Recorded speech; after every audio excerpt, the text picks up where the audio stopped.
The Hollow Boy of Dunmore Hollow. Unsolved Case of Edmund Ashby, Appalachian, Ohio, 1883. In the autumn of 1901, a retired county sheriff named Amos Pruitt sat down at a writing desk in his home in Chillicothe, Ohio, and began transferring the contents of a locked iron strongbox into a single leather-bound volume. He was 71 years old, suffering from a failing heart, and he had kept the strongbox's contents secret for 18 years. His wife had never known what was in it. His children had never been told. Even his closest colleagues in law enforcement had been given only fragments, enough to satisfy their curiosity, but not enough to understand the full picture. Pruitt worked for 6 days straight, stopping only to sleep and eat. When he finished, he sealed the volume in wax, addressed it to the Ohio Historical and Medical Society in Columbus, and left instructions in his will that it not be opened until 20 years after his death. He died 3 months later. The volume was opened in 1924. Its contents caused immediate division among the scholars and physicians who reviewed it. Several argued that Pruitt's account was the product of an elderly man's confused memory, colored by decades of guilt and grief. Others found the documentation so precise, so internally consistent, so supported by corroborating records from independent sources that dismissals seemed intellectually dishonest. What everyone agreed on was this: if even half of what Amos Pruitt documented was accurate, then the events in Dunmore Hollow between 1882 and 1884 represented one of the most disturbing and consequential cases in the history of American criminal psychology. And the subject at the center of those events, a 10-year-old boy named Edmund Ashby, had never been caught, never been tried, and as far as anyone could determine, had never stopped. Before we go any further into the story of Edmund Ashby and the shadow he cast over an entire community, make sure you subscribe and ring the notification bell. What you're about to hear is drawn from historical records that were suppressed for over 2 decades. Drop a comment below telling us where in the world you're watching from. We read every single one. Now, let's go back to Ohio, 1882. Part 1. The Boy Who Came Down from the Ridge. Dunmore Hollow was not a town in any formal sense. It was a scatter of farmsteads and woodcutters' cabins pressed into a narrow valley in the hill country of southeastern Ohio, about 40 miles from the nearest city of any significance. The nearest railroad stop was a 2-hour ride by wagon. The nearest physician of any training was a man named Dr. Clarence Aldrich, who operated out of a converted farmhouse in the village of Mercer's Gap and covered a territory of roughly 200 square miles on horseback. The people of Dunmore Hollow were not isolated by choice. They were isolated by topography and economics, the way rural Appalachian communities often were in the years following the Civil War. They were self-sufficient, deeply religious, suspicious of outsiders, and tightly bound by the shared rhythms of farming life. Everyone knew everyone else's business. Secrets were difficult to keep in a community where the nearest neighbor was close enough to hear your argument through an open window on a summer night. Which is why it remains one of the most unsettling aspects of this case that Edmund Ashby managed to keep his secrets for as long as he did.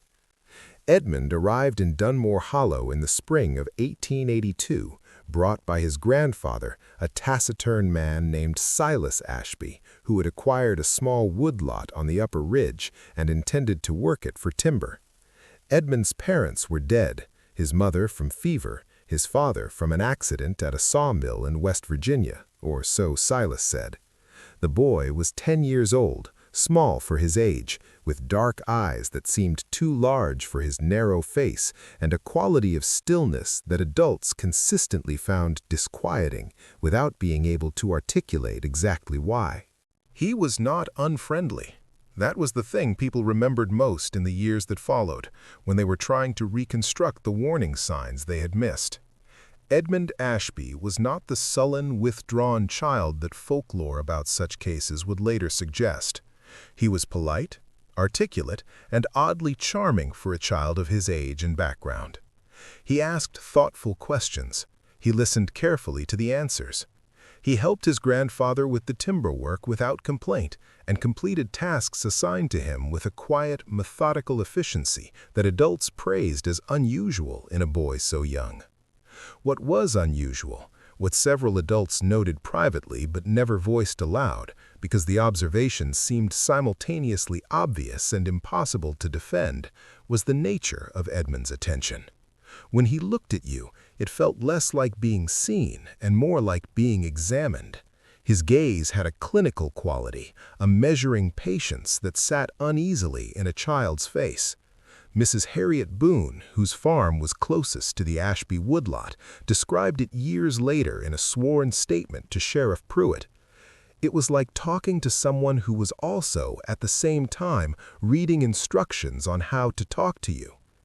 Dr. Clarence Aldrich encountered Edmund for the first time in June of 1882 when Silas Ashby brought the boy into Mercer's Gap for a routine examination. Aldrich had trained at a medical college in Cincinnati and had considerable experience treating the full spectrum of rural illness and injury. He had also served as a field surgeon during the last 2 years of the Civil War, which had given him a working knowledge of human psychology under extreme conditions that no medical school curriculum of the era could have provided. He noticed something wrong with Edmund Ashby immediately. He could not name it on that first day. The boy was cooperative, answered health questions accurately, showed no signs of illness or malnutrition. His reflexes were normal, his hearing sharp, his eyesight excellent. By any objective measure, he was a healthy 10-year-old in adequate physical condition. But there was something in Edmund's eyes during the examination, a watchful, categorizing quality, like a naturalist observing a specimen, that Aldrich found profoundly disturbing. The boy was studying him with the same detached interest that Aldrich himself brought to studying patients. The examination was straightforward, Aldrich recorded in his journal that evening. The boy presented no medical concerns, and yet I left the encounter feeling that I had been the one examined, and that whatever had been assessing me had found the experience merely informative. I cannot account for this impression through any medical framework currently available to me. I note it here only because I have learned to trust discomfort as a diagnostic signal. Part 2. The First Death. The death of Nora Whitfield happened on a warm afternoon in late July 1882, 6 weeks after Edmund Ashby arrived in Dunmore Hollow. Nora was 8 years old, the youngest child of a family that farmed the bottomland where the creek bent south. She was known throughout the hollow for her habit of collecting smooth stones from the creek bed and arranging them in elaborate patterns along the bank, a private geography that she maintained with the seriousness of a much older child. She was found at the bottom of a steep clay embankment known locally as the Slide, a section of the creek bank where rain erosion had created a near-vertical drop of about 12 feet into the shallow water below. The official determination was accidental death. The embankment was notoriously unstable, and children had been warned away from it for years. The fall had broken Nora's neck. She had died instantly, or close to it. Edmund found her. He arrived at the Whitfield farmhouse just as the family was sitting down to their evening meal, his face pale and his voice controlled but quiet with what appeared to be genuine distress. He said he had been walking along the upper ridge path and had seen something at the bottom of the slide from above. He had climbed down carefully and found Nora.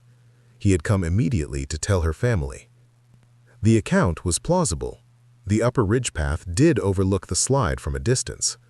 Edmund's clothes were dirty at the knees and palms in a way consistent with having climbed down the steep embankment. His manner was sober and respectful throughout the ordeal that followed: the search, the recovery of the body, the gathering of neighbors, the grief of the family. He accepted the Whitfields' tearful thanks with appropriate solemnity. He did not intrude on the family's grief. He stayed exactly as long as was appropriate and then excused himself quietly. It was Sheriff Amos Pruitt who first noted the detail that lodged itself in his mind without resolution. Edmund had described Nora's position at the bottom of the slide with unusual precision: the angle of her body, the specific location of her feet relative to a particular large stone, the way one of her hands had been extended toward the water. These were the details a person noticed if they spent time at a scene. They were not the details a passing child would register in a moment of shock. Pruitt mentioned this observation to Dr. Aldrich during the physician's examination of the body. Aldrich listened carefully, nodding slowly. He had noticed something himself, something he had initially attributed to the particular nature of a child's death and his own emotional response to it. The embankment showed signs of disturbance that were inconsistent with a single accidental fall. The clay at the edge showed scrape marks in a pattern suggesting that something or someone had applied sustained lateral pressure. The vegetation at the lip of the drop had been bent and broken in a manner more consistent with deliberate manipulation than a child slipping and falling. It proved nothing. It proved nothing at all. Clay erodes. Vegetation is fragile. Children play on unstable ground in ways that leave confusing traces. Pruitt filed the death as accidental and spent 3 nights lying awake turning the scene over in his memory. If what you've heard so far has raised the hairs on the back of your neck, good, because what Sheriff Pruitt discovered over the next 6 months is the part of this case that medical historians have found most difficult to explain. Stay with us. This story is only just beginning, and if you haven't subscribed yet, do it now. You won't want to miss where this goes. Part 3. The Naturalist's Method. The death of Nora Whitfield was the first incident connected, in retrospect, to Edmund Ashby. It was not the last. Between July 1882 and February 1883, 4 more people died in Dunmore Hollow under circumstances that were individually plausible and collectively impossible to accept as coincidence. The second was Oliver Marsh, 63, a retired coal miner who supplemented his income by trapping in the wooded hillsides above the hollow. He was found at the bottom of a ravine in September 1882, his injuries consistent with a fall from the path above. The path was narrow and slippery.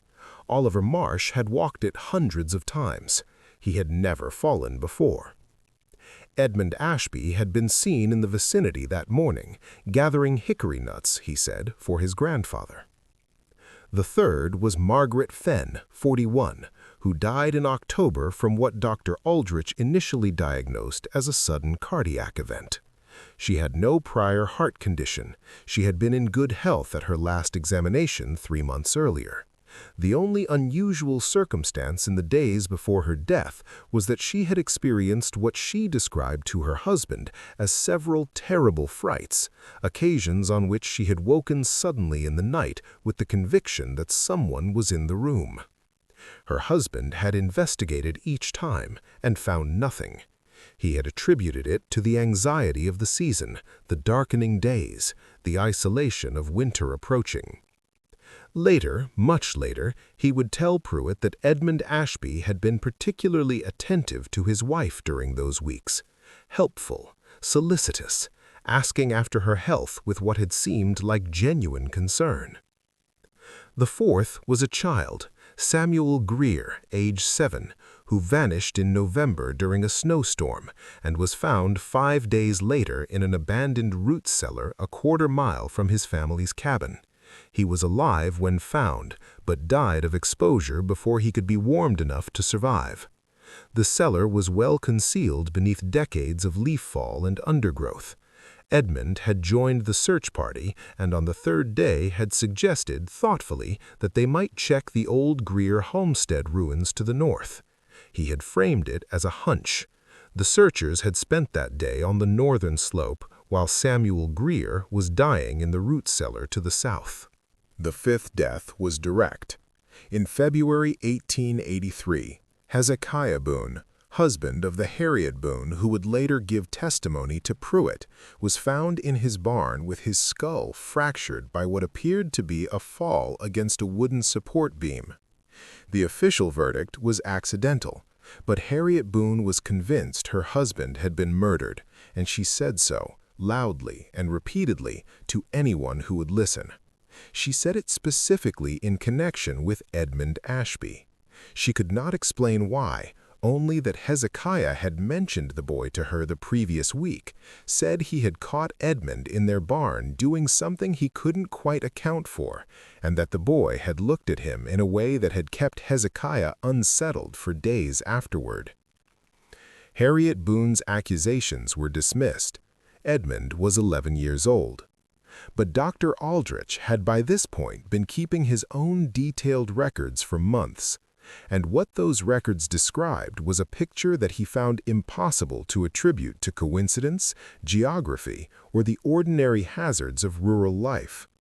Edmund Ashby was present, directly or peripherally, at or near every incident. In each case, his presence had a plausible explanation. In each case, he had been among the first to report the incident or to assist in the response. In each case, his behavior during the aftermath had been entirely appropriate, sober, helpful, compassionate in presentation, if not in genuine feeling.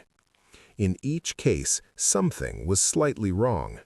The wrongness was always different. In Nora Whitfield's death, it was the precision of the scene description.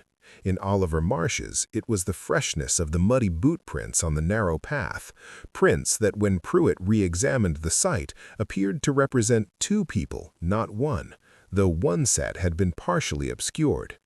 In Margaret Fenn's death, it was Edmund's unusual knowledge of her medical history for a child with no obvious means of obtaining it. In Samuel Greer's disappearance, it was the strategic misdirection. In Hezekiah Boone's death, it was something Harriet found afterward in the hayloft, a small cleared space behind some stored feed sacks, swept clean, where someone had apparently spent considerable time watching the barn below through a gap in the planking. The space was just large enough for a child. I have spent the past 4 months attempting to construct an alternative theory that does not implicate Edmund Ashby, Aldrich wrote in his journal in March 1883. I have failed. Every alternative requires either a coincidence of such magnitude as to strain all statistical credibility, or the existence of a second unknown actor who has left no trace whatsoever. The evidence, taken as a whole, points in one direction with the kind of bleak, unavoidable clarity that I associate with accurate diagnosis. I am looking at a child who kills people, and I have absolutely no idea how to respond to this conclusion in a way that my community, my legal system, or my medical peers will accept. We're about to enter the most disturbing part of this investigation, the part where Dr. Aldrich and Sheriff Pruitt came face to face with Edmund Ashby and discovered something that neither man ever fully recovered from.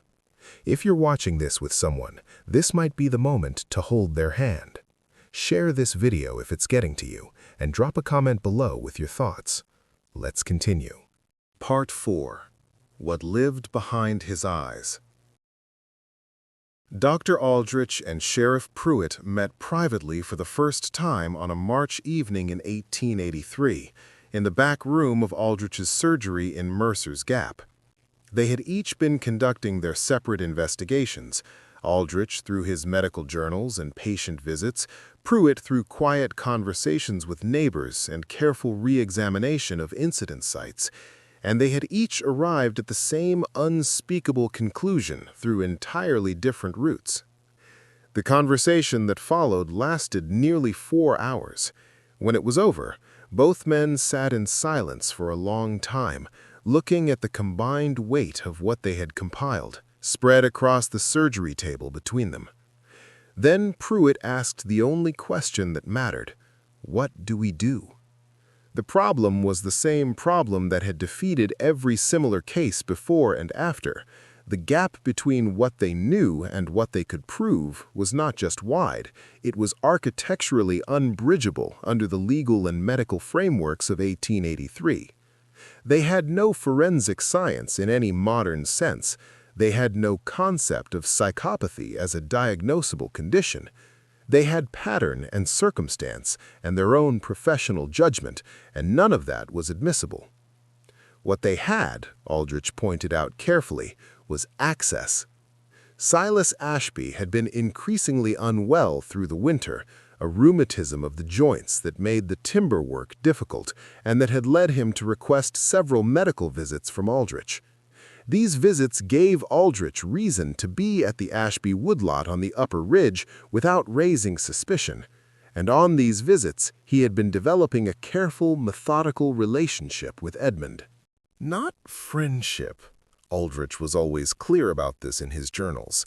Something colder and more deliberate than friendship. He was studying Edmund the way Edmund studied everyone else, and over the course of the winter he had come to understand that the boy was aware of this. Edmund Ashby knew that Aldrich was watching him, and this knowledge appeared not to concern the boy at all. In fact, Edmund seemed to enjoy it. The conversations between the physician and the boy became increasingly direct as the spring of 1883 progressed. Edmund would ask Aldrich questions about medicine, questions that were, on the surface, the ordinary curiosity of an intelligent child exposed for the first time to a man of science. How does a person lose consciousness? What are the signs that someone is truly dead and not merely insensible? How long can a person survive without water, without food, in the cold? Aldrich answered these questions honestly, because refusing to answer would have ended the conversations and closed his only window into Edmund's mind. And as he answered, he watched the boy process each piece of information with a precision and retention that was frankly remarkable. Edmund never forgot anything Aldrich told him. He would reference previous conversations accurately weeks later, asking follow-up questions that demonstrated complete comprehension. He was building a body of medical knowledge, systematically and deliberately, for purposes that were not difficult to infer. The direct confrontation came in May 1883, when Aldrich arrived at the Ashby woodlot to find Silas Ashby asleep in his chair, deeply, abnormally asleep in the middle of the afternoon. Edmund was in the kitchen, reading by the window. He looked up when Aldrich entered and smiled with the portion of his face that was not behind his eyes. "Grandfather has been very tired lately," Edmund said pleasantly. Aldrich examined Silas carefully. The old man's sleep was not natural rest. His breathing had a particular slow quality, his skin a slight waxy pallor. Something had been administered, not enough to be dangerous, but enough to ensure an extended period of unconsciousness. Aldrich turned from the examination to find Edmund watching him with that familiar quality of measuring interest. "You've given him something," Aldrich said. Edmund considered this for a moment, as if deciding whether the conversation was worth having. Then he said, "Not very much, just enough." "Enough for what?" "Enough for a conversation without interruption," Edmund said. "I've been wanting to ask you something, and Grandfather tends to interrupt." What followed was the conversation that Aldrich documented in fuller detail than any other event in his journals. 37 pages of meticulous reconstruction, written the same night, while his memory was still precise and before the shock had had time to soften the edges. Edmund told him in the same polite and organized manner he used for everything that he was aware of Aldrich's investigation. He had been aware of it for months. He described with accurate specificity the conversations Aldrich had conducted with various neighbors, the sites Aldrich had re-examined, the notes Aldrich had taken. He had been watching the physician with the same systematic attention that the physician had been directing at him. "You know what I am," Edmund said. Again, it was not a question. It was a statement, delivered with the flat certainty of someone confirming a mathematical proof. "I have theories," replied Aldrich. "Your theories are correct, most of them." He spoke about Nora Whitfield first. He described it in the language of a scientific experiment, a first attempt, preliminary, designed to establish certain baseline facts about the relationship between physical force and the body's structural limits. He used no emotional language whatsoever. There was no guilt, no satisfaction, no pride, only the careful vocabulary of method and result. He spoke about Oliver Marsh in similar terms, about Margaret Fenn, whom he described as a study in the physiological effects of sustained psychological stress on a previously healthy cardiovascular system, about Samuel Greer, whose days in the root cellar Edmund had monitored at intervals, noting his deterioration with the same detached interest that a naturalist might bring to observing an injured bird. About Hezekiah Boone, Edmund said, only that Mr. Boone had made the mistake of finding the observation space in the hayloft and had been unable to leave the encounter without expressing his intentions to discuss it further. Edmund had not wanted that discussion to occur. Throughout all of this, his voice remained level, his face remained still. The only variation in his expression came when he described particularly interesting observations, moments when something had not gone as expected, when a subject had responded differently than his calculations had anticipated. In those moments, something moved briefly across his face that might, in another child, have been excitement. Aldrich documented the conversation without interruption, asking only occasional clarifying questions in a voice he maintained through sheer force of professional discipline. Inside, he told his journal afterward, he was experiencing the most profound terror of his adult life. He was not describing crimes, he wrote, he was presenting research findings. The distinction is not semantic, it reflects the fundamental reality of his inner world. From Edmund Ashby's perspective, as best I can determine, these events were not moral acts in any category, they were data points. The people who died were not people to him in the sense that we use that word. They were organisms with certain properties and responses, and he was interested in what those properties and responses were. He looked at a human life the way I might look at a textbook, something useful to study, something to learn from, not something to feel anything about. What Dr. Aldrich heard in that kitchen on a spring afternoon in 1883 was something that medical science of the era had no language to describe. What happened next, and what Edmund Ashby revealed about his future plans, is what kept both Aldrich and Sheriff Pruitt awake for the rest of their lives. Don't go anywhere. This is where the case breaks wide open. Part 5. The Plan Behind the Patients. Edmund Ashby had not revealed himself to Dr. Aldrich impulsively. He had calculated it.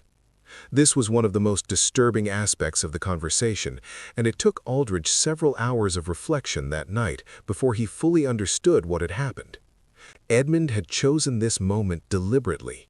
He had selected Aldrich as the person to confide in with the same methodical care he brought to everything else. And he had done so not because he had lost control, not because guilt or pride had overpowered his judgment, but because it served a specific tactical purpose. He wanted Aldrich as a source.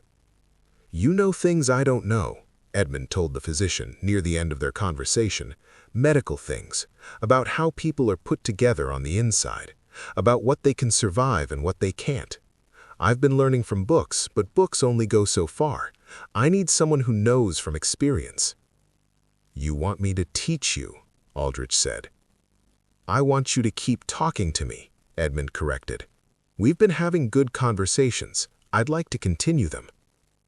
"And if I refuse?" Edmund's expression didn't change. "You won't," he said, "because you want to understand me, and because you know that if you stop talking to me, you also stop being able to watch me, and you're worried about my grandfather." All three statements were accurate. Aldrich's professional curiosity was real, not simulated. Edmund Ashby represented something genuinely unprecedented in his experience, and the physician's instinct was to study what he didn't understand. His ability to monitor Edmund depended on maintaining the relationship, and Silas Ashby, elderly and arthritic and living alone with a child who had demonstrated willingness to administer sedating substances, was genuinely at risk. Edmund had mapped the geometry of Aldrich's situation with total accuracy, identified every leverage point, and used them. He was 11 years old. Sheriff Pruitt, when Aldrich reported the conversation the following morning, sat very still for a long time. Then he said, with the particular flatness of a man who has accepted an unbearable fact, "He's told you what he is and offered you a reason to keep quiet about it. That's not a child. That's a negotiation." "He is a child," Aldrich said. "That's precisely the problem." The two men spent the following week in careful consultation, developing a response. The legal situation was unchanged. They still had no admissible evidence that would satisfy a court. What they had gained from the kitchen conversation was a confession that had not been witnessed, delivered by a subject whom no prosecutor in Ohio would charge with 5 murders, and which Edmund would deny having said if it were ever presented. But they had also gained something more valuable, a partial understanding of Edmund's current plans. Toward the end of their conversation, Aldrich had asked Edmund what came next. He had asked it carefully, framed as a medical question. What did Edmund intend to study next, now that he had established certain baseline observations about the community around him? Edmund had been quiet for a moment. Then he said that he was interested in expanding the scale. The incidents in Dunmore Hollow had all involved single subjects in isolation.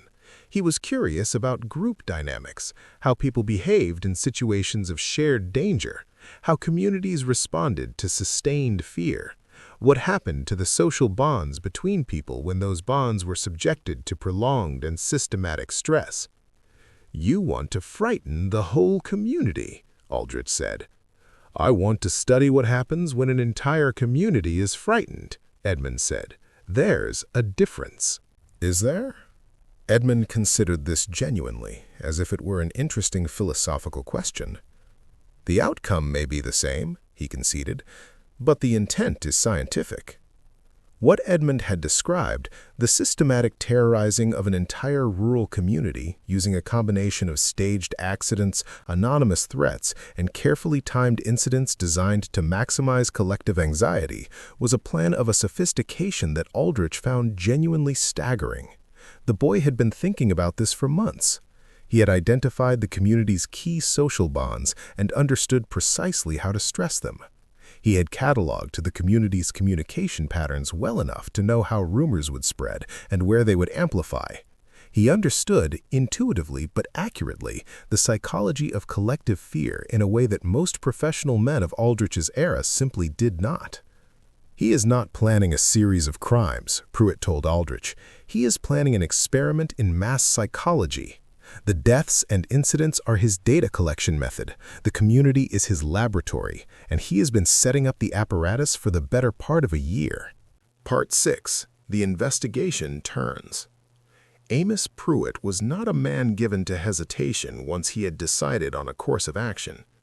In the week following Aldrich's disclosure, he moved quietly and decisively, drawing on every resource available to him within the limits of what was legally and practically possible. He began by ensuring Silas Ashby's safety. Using Aldrich's medical visits as cover, Pruitt arranged for a neighbor, a steady, observant woman named Ruth Calloway, who asked no unnecessary questions and understood the value of silence, to take on the role of housekeeper for the ailing old man. This gave the household an adult presence whose primary function, unknown to anyone except Pruitt and Aldrich, was to ensure that Silas Ashby's food and drink were not tampered with. He then began with painstaking care to document and secure the physical evidence that existed. He returned to each of the 5 incident sites with fresh attention, drawing detailed maps, collecting physical samples where they still existed after the intervening months, obtaining written statements from every witness he could locate whose recollections had not been given formally at the time of the original incidents. This last effort produced something unexpected.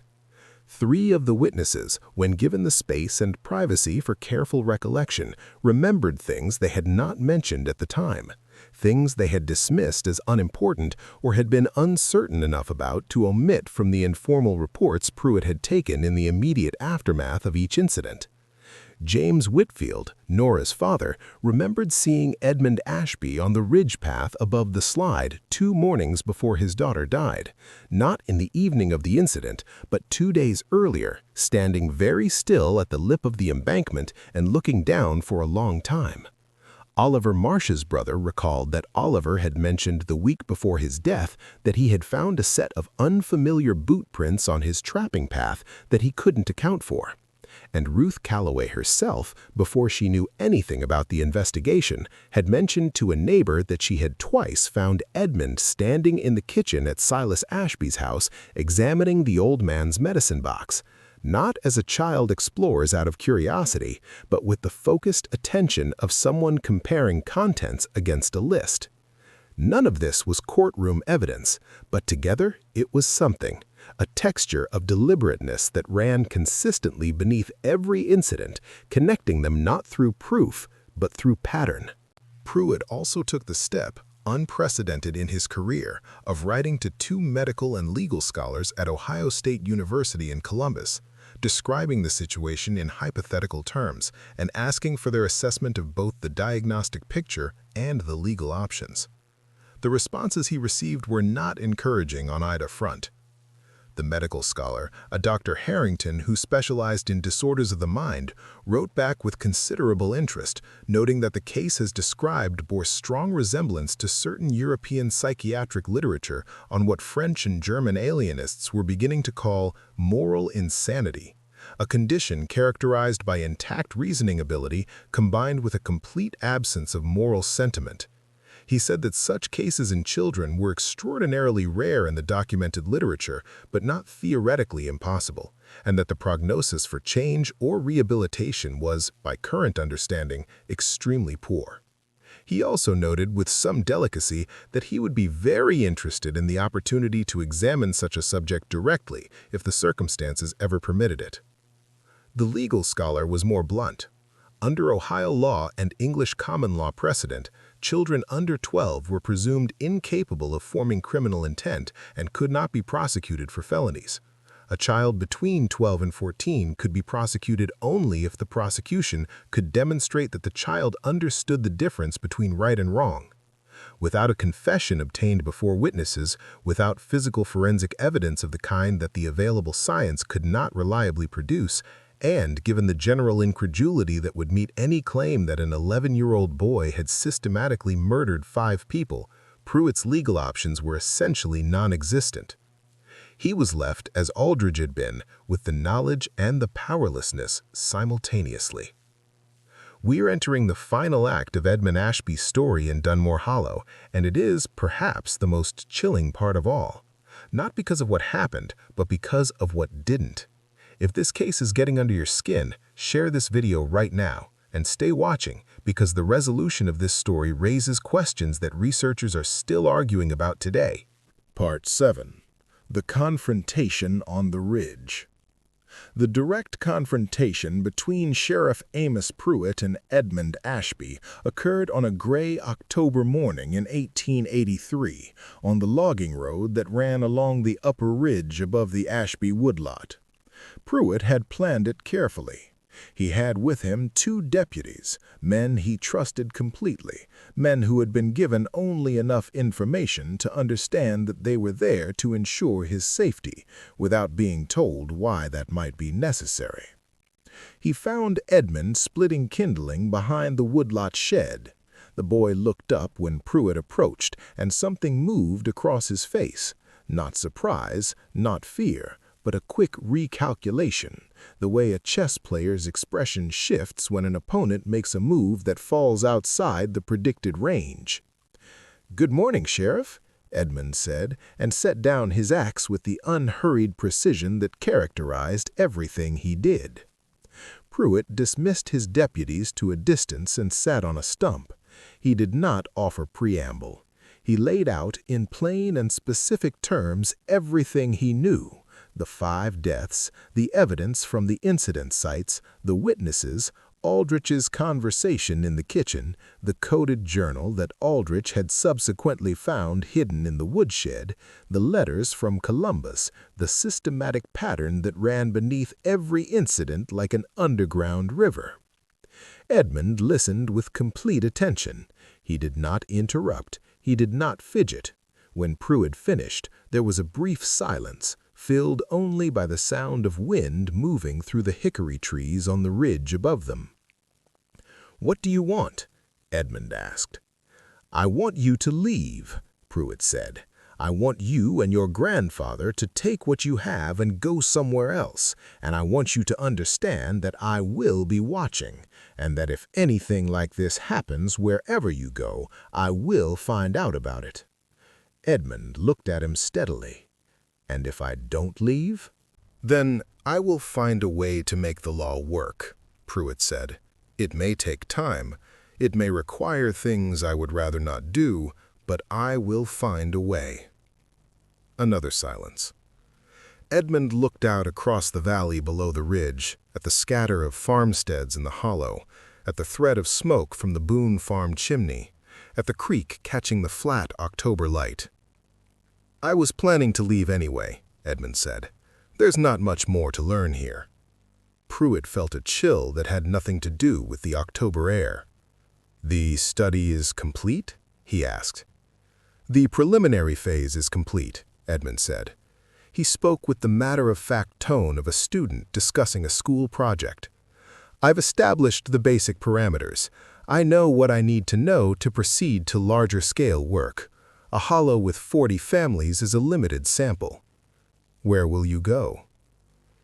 Edmund smiled, the same smile that every adult who had ever known him struggled to describe, the smile that reached the surface of his face but came from no place warm.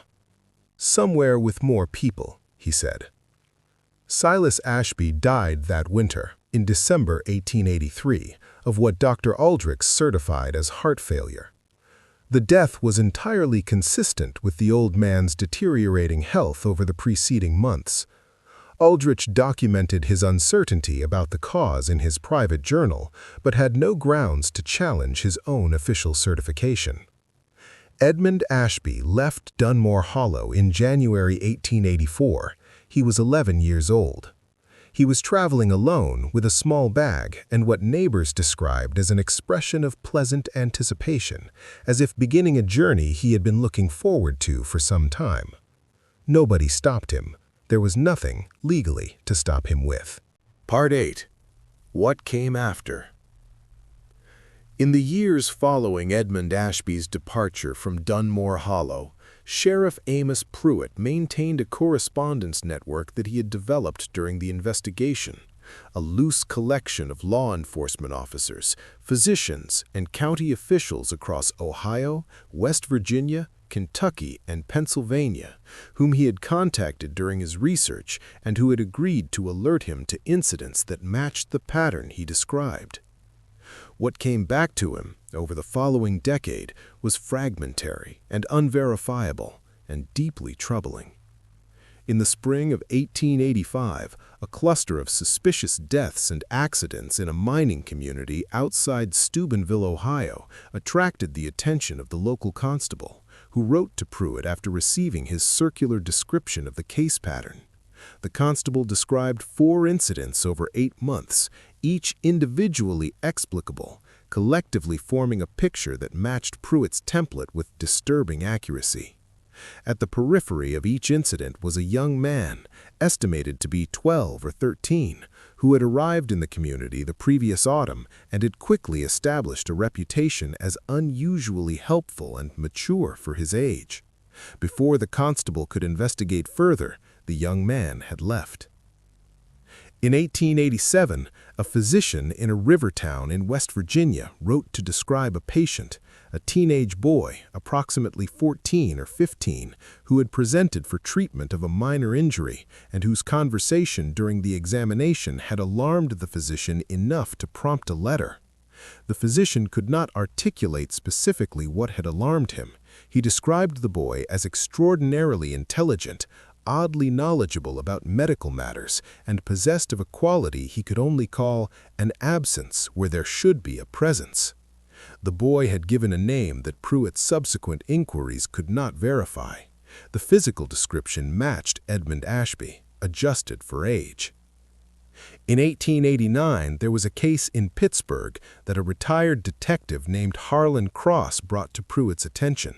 A series of deaths in a manufacturing district, each officially accidental, each with characteristics that Cross had spent months unable to explain. At the center of the pattern was a young man who had worked briefly at 2 of the facilities where the deaths occurred and had been considered by his supervisors as an unusually capable and perceptive worker. He had left Pittsburgh before Cross could speak to him. Cross described him as approximately 16 or 17, dark-eyed, slightly built, with an unnerving quality of watchful stillness. Pruitt was never able to confirm that any of these reports described Edmund Ashby. He was never able to rule it out. He added each letter to his strongbox and wrote detailed notes connecting what he could, documenting what he couldn't, acknowledging the limits of what was possible to establish. What troubled him most in the end was not the possibility that Edmund had continued. He had expected that. What troubled him was the quality of the continuation, the patience, the geographic spread, the systematic escalation from a rural hollow with 40 families to mining communities, river towns, and manufacturing districts.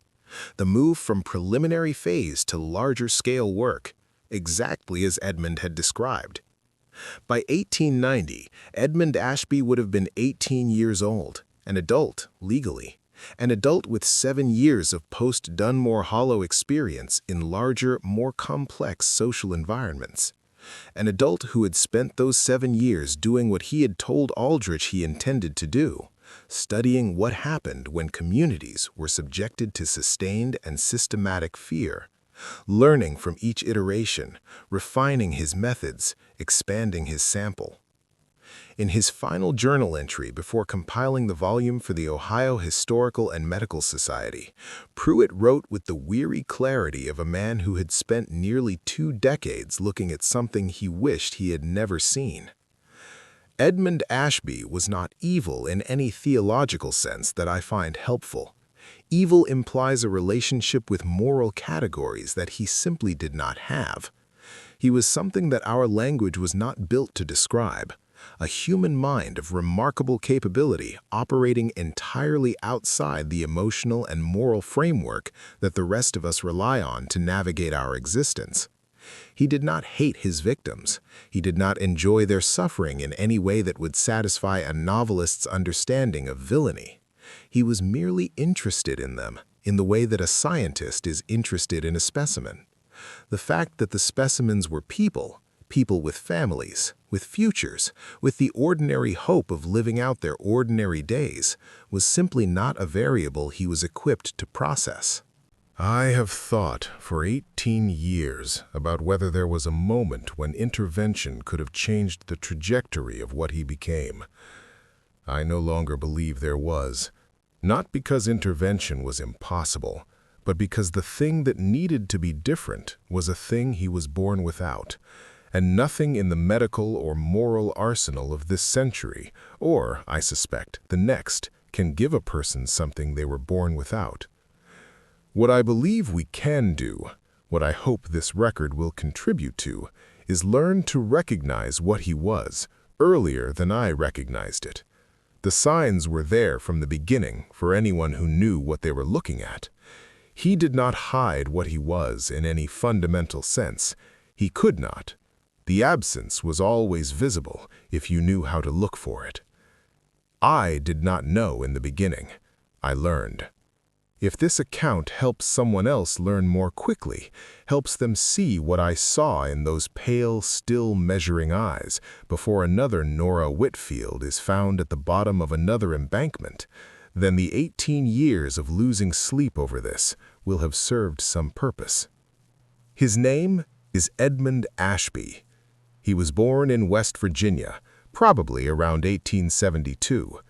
He would be approximately 29 years old today. He is somewhere in America. He has not stopped. He will not stop.